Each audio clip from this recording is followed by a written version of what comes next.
अस्सलामुअलैकुम दोस्तों, मैं हूं शारिफ खान। आज 4 बड़ी खबरें आपके साथ शेयर करने के लिए आया हूं। पहली खबर 9 मई की बताता हूं, यानी कि परसों की। आसाम के जो मुख्यमंत्री हैं हेमंत बिश्व शर्मा, उन्होंने इस्लामिक जो शरीयत होती है, जो शरिया होती है कानून, उसको बदलने की बात कही। भारत के संविधान के अंदर ये लिखा हुआ है कि इस्लाम धर्म के लोग अपनी शरीयत के हिसाब से अपनी ज़िंदगी के फैसले लेंगे। शरीयत के फैसले क्या होते हैं वो 2-4 मैं आपको बता देता हूँ। पहला, जैसे आप मान लीजिए इस्लाम धर्म में 1 से ज़्यादा शादियां कर सकते हैं। इस्लाम धर्म के अंदर तलाक किस तरह से दी जाती है, शरीयत तय करती है। इस्लाम धर्म में अगर किसी का शौहर, किसी का पति मर जाता है तो उसको 4 महीने 10 दिन की इद्दत करना होती है। ये बहुत सारे मुद्दे हैं और भी काफ़ी सारे, यानी कि पूरी ज़िंदगी वो शरीयत के हिसाब से बिताना होती है। तो इस शरिया के हिसाब से ज़िंदगी बिताने का जो प्रावधान है वो संविधान के अंदर है भारत के, कि इस्लाम धर्म के लोग अपनी शरीयत के हिसाब से ज़िंदगी बिताएंगे और उनके ये सारे फैसले वो खुद कर सकते हैं। इसमें अदालत का या कानून का कोई दखल अंदाजी नहीं होगी। इस सब को बदलने के लिए ये बड़े बड़े जो मुद्दे इन्होंने उठाए हैं कि इस्लाम धर्म के अंदर 1 से ज़्यादा शादी नहीं करने देंगे हम आसाम के अंदर, शरीयत के इस कानून को बदलेंगे, और भी बहुत सारी बातें कहीं। पहले इन्होंने कहा 700 से ज़्यादा मदरसे आसाम के अंदर बंद कर दिए हैं, जो बचे हुए मदरसे हैं उनको भी हम बंद कर रहे हैं। खुलेआम माइक पे खड़े होकर के आसाम के मुख्यमंत्री हेमंत बिश्व शर्मा जी इस तरह की बातें करते हैं, तो क्या ये संवैधानिक बातें हैं? क्या इस तरह से लोगों का ये दिल जीत पाएंगे जो ये काम कर रहे हैं? किसी एक समाज को टारगेट करने के बाद में आप अपनी राजनीतिक रोटियां सेकना चाहते हो? मैं आपको बताना चाहता हूं बिश्व शर्मा जी कि कर्नाटक के अंदर जो लोगों ने मुंह तोड़ जवाब दिया है ना भारतीय जनता पार्टी को, वो इन्हीं कामों का नतीजा है। आप देख लीजिए किसी भी टीवी चैनल्स का एग्जिट पोल, जो गोदी मीडिया है, गोदी मीडिया का भी आप एग्जिट पोल उठा करके देख लीजिए, किसी के अंदर भी भारतीय जनता पार्टी की गवर्नमेंट नहीं दिखा रही है। अब लगा लीजिए और जो सेक्युलर लोग हैं, जो देश में भाईचारे में विश्वास रखते हैं, जैसे रवीश कुमार, अभिसार शर्मा और भी जो ईमानदार पत्रकार हैं, इनके एग्जिट पोल देख लीजिए आप जाके। कांग्रेस की सरकार बन गई है कर्नाटक के अंदर, वोट 13 तारीख में खुलेंगे, लेकिन एग्जिट पोल के मुताबिक कांग्रेस की सरकार बन रही है। वहां की जनता ने ना तो इस बयान पे ध्यान दिया कि बजरंग बली का नाम लेकर के वोट डालो, ना ही इस बात पे ध्यान दिया कि आप आरएसएस के, बजरंग दल के या विश्व हिंदू परिषद के संग में जुड़े हुए व्यक्ति हो। किसी मुद्दे पे ध्यान नहीं दिया उन्होंने, सिर्फ भाईचारे के मुद्दे पे ध्यान दिया, बेरोजगारी के मुद्दे पे ध्यान दिया, शिक्षा के, स्वास्थ्य के, इन सारी चीजों पे ध्यान दिया। तो कर्नाटक के अंदर में अभी आप साइड में आप मेरे देख भी पा रहे होंगे, बोर्ड लिया है, व्हाइट बोर्ड, उसके ऊपर लिखा हुआ है नो वोट फॉर 40% सरकार, यानी कि 40% वाली सरकार के लिए आप वोट मत दीजिए।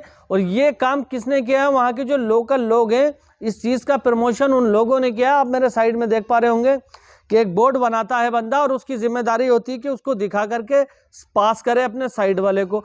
इस तरह से उस बोर्ड को जगह जगह पर घुमाया गया और ये जानकारी दी गई कि भारतीय जनता पार्टी को सरकार में नहीं लाना है। भारतीय जनता पार्टी जिस तरह से नफरत भरी बयानबाजी कर रही है, इनके लोग अगर ये सरकार में आ जाते हैं तो उसके बाद पता नहीं क्या करेंगे, है ना। बहुत सारी वीडियो मैंने आपको इनकी पहले भी दिखाई। भारतीय जनता पार्टी के अलग अलग राज्यों के मुख्यमंत्री कर्नाटक पहुंचते हैं चुनाव से पहले और लगातार ऐसी बयानबाजी करने की कोशिश करते हैं जिससे किसी एक समुदाय के आसपास घूमते हुए नजर आते हैं। लेकिन वहां की जनता, मैं आपको बता, कर्नाटक स्टेट के अंदर बहुत ज्यादा पढ़े लिखे लोग हैं, सब डिग्रियों वाले। आईटी के लोग भी सबसे ज्यादा कर्नाटक से, बेंगलोर से निकलते हैं।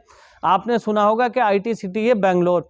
तो वहां के लोगों ने अपना दिमाग लगाया कि ये हिंदू, मुस्लिम, बीजेपी, आरएसएस, इन सारी बातों से कुछ नहीं मिलने वाला है।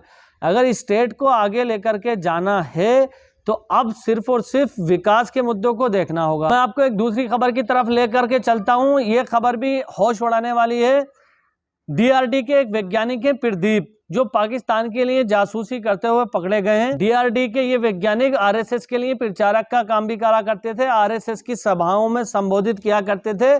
कहने का मतलब ये है कि ये आरएसएस के व्यक्ति हैं। अब आप मुझे ये बताइए कि आरएसएस का ये व्यक्ति वैज्ञानिक के पद पर बैठकर भी इस तरह की नफरत फैलाने का काम कर रहा था भारत के अंदर, और साथ ही साथ भारत की खुफिया जानकारी पाकिस्तान को दे रहा था। इसको पकड़ा गया है, इसके खिलाफ कार्रवाई हो रही है। लेकिन मैं उन अनभक्तों को ये समझाना चाहता हूं कि जिस आरएसएस के पीछे, विश्व हिंदू परिषद के पीछे, बजरंग दल के पीछे तुम भाग रहे हो, वो किसी के सगे नहीं है। वो सिर्फ और सिर्फ पैसे के लिए काम करते हैं। और इन संघ जितने भी संघ हैं, इनके अंदर जो भगवान का नाम लिया जाता है, जो लोगों का ब्रेन वॉश किया जाता है, ये भगवान का काम केवल और केवल अपनी जेब भरने के लिए करते हैं।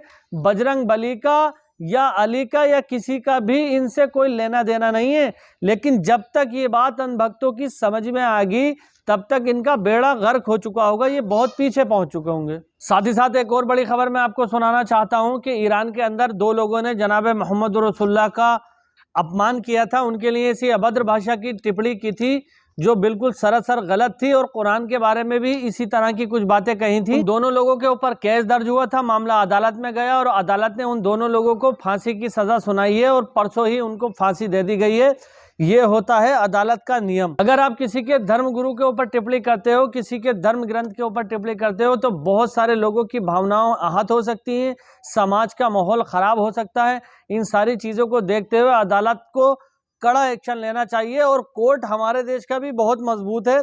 हमारे देश का जो सुप्रीम कोर्ट है, हाई कोर्ट है, वो बिल्कुल फैसले लेने में सक्षम है। लेकिन सुप्रीम कोर्ट और हाई कोर्ट तक जाने से पहले जैसे यति नरसिंहानंद सरस्वती हैं, खुशबू पांडे हैं, इन जैसे लोग खुल करके बिल्कुल ऑन कैमरे पे ऑन रिकॉर्ड किसी एक धर्म के बारे में अनाप शनाप बातें बकते हैं। मैंने बहुत सारी वीडियो आपको इनकी दिखाई है, इनके ऊपर कोई कार्रवाई नहीं होती। यति नरसिंहानंद सरस्वती जेल जाता है, इधर से जाता है, महीने के अंदर 15 दिन के अंदर वापस से छूट करके आ जाता है। तो आप ये बताइए कि भारत के कानून के हिसाब से ये लोग काम क्यों नहीं करते। तो इस वीडियो को देखकर आपने क्या सीखा, क्या नहीं सीखा, कमेंट में जरूर बताएं। दोस्तों, जिस तरह से कर्नाटक के अंदर नफरतबाजों को जवाब देने का काम किया है, क्या पूरे देश के अंदर जनता इस स्टेप को फॉलो करेगी?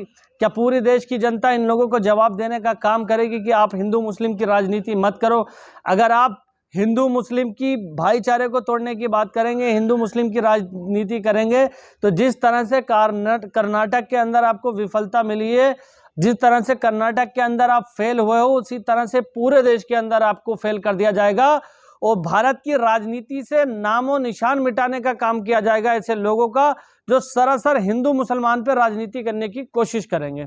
तो अपनी राय कमेंट में जरूर बताएं। इंशाल्लाह फिर मिलूंगा इसी तरह की एक नई वीडियो के साथ। तब तक अपने भाई को इजाजत दीजिए। खुदा हाफिज। जय हिंद, जय भारत।